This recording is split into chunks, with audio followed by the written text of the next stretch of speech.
this election. And you just go around the end. Yeah, already. We're back on the Morning Brew with Friends. This is Robert Chavez, your candidate for Bernalillo County Commission, and they're running. It's basically that downtown South Valley out to Rio Bravo, the Salado Pueblo area, right? Yes, sir. It's the district, and I think this is really interesting.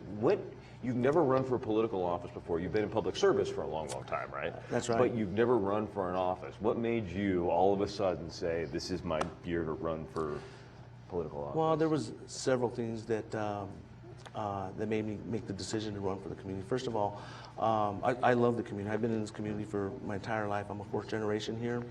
My children are fifth and sixth generation, and they have grown up and they're raising their family here in this community.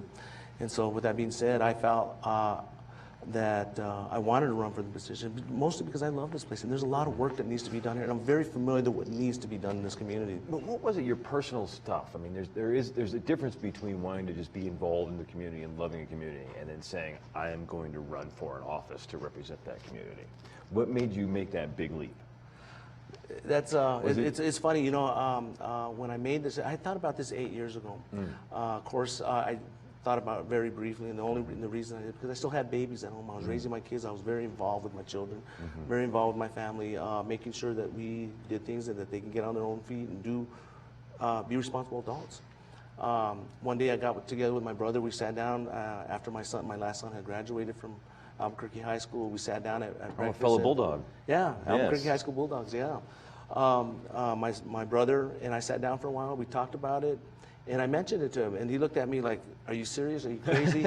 and really, that was his response. Really? And so we just kind of talked a little bit, and so that was the end of that conversation. And so shortly thereafter, I mentioned it to a couple of people.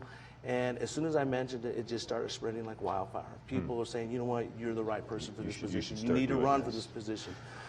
So that's how that got started. So I know you were with the APD for a long, long time. Yeah. And you were a sergeant? So I retired as sergeant and given the upgrade of lieutenant when I Is that you in an old grape poster? Yeah, that's me right there. Yeah. I remember that program from. Yeah. Oh man, that was a wonderful program. You know, it was when I was in the police department. I worked in many different units, and one of the best units that I worked in was the Daring Great program that you just saw there. It was an unbelievable program. I went into the schools. I taught the Daring Great programs.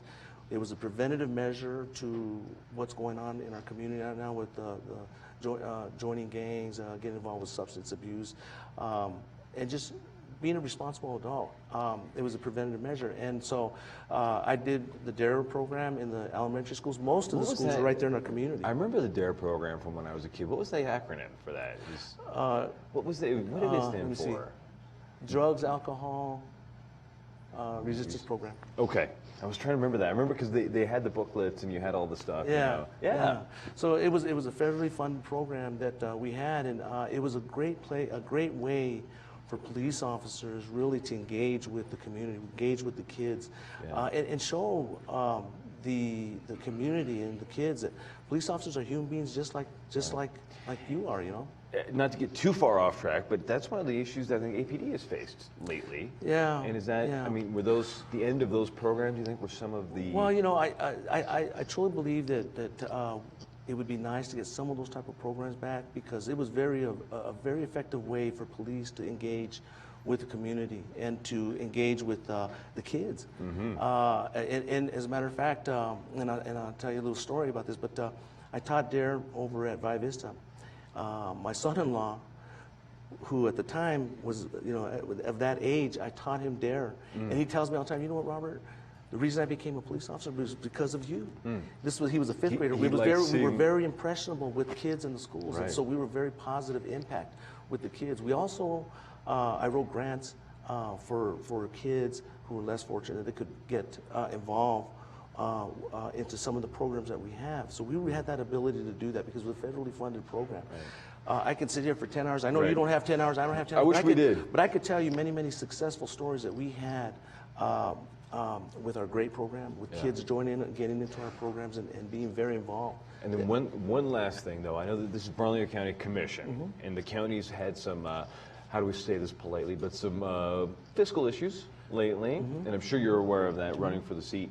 What do you do about that? And Well, what can you do as a commissioner to help bring some structure, I have funding? some very specific ideas as to how we can combat that. One of the things that I know for a fact is that we're kind of frivolous with our contracts and with the monies and stuff like that. I'll give you an example. And I won't mention any place in particular, but there is, and I know because I have a GB9A contracting license, and I know all about construction. So some of the stuff that happens in the county is that some of the contracts are exploited. They're big. I'll give you an example. Something that could cost $10,000 to do is costing $100,000 to do. So I would do. You look at those. I would do an audit. A full audit. I'm going to do a full those. audit of what we can and can't do within the county, and see what we can do to fix that. That in itself, I believe we could fix that. It would keep any furloughs from happening. It would keep any layoffs from happening. It's just a matter of managing the money. Sounds good. We'll be back in a couple of seconds in the Morning Brew with the final cup.